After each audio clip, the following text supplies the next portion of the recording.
Hello guys, people in Philippines, kumusta? Ang daming nagtatanong sa akin na mahirap nga ba talaga sa abroad?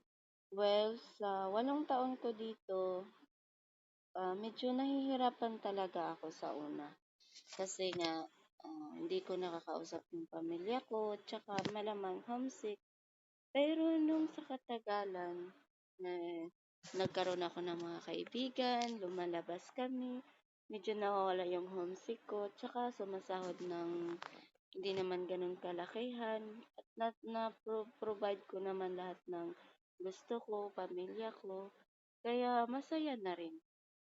Sa abroad kasi sipag, tiyaga at tiwala sa sarili.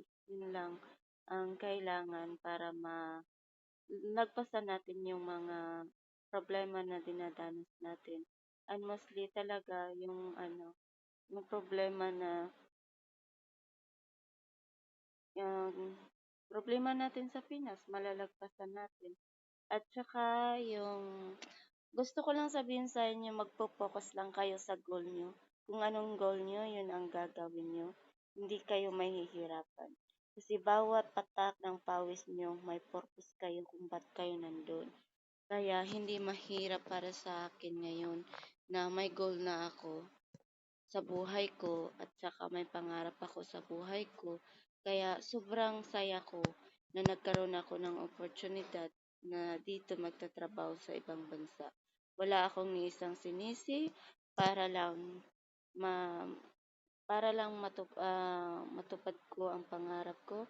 Wala akong ibang inisip kundi ang papahalagahan ang trabaho ko, mahalin ang trabaho ko, makapag-ipon, makapagpundar. Yun lang ang goal ko. Focus your goal lang talaga. At wag gawing issue yung mga problema na inaandang mo sa buhay.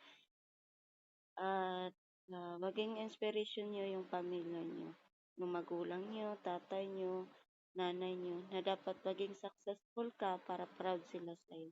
Yun lang po ang aking masasabi and thank you for watching.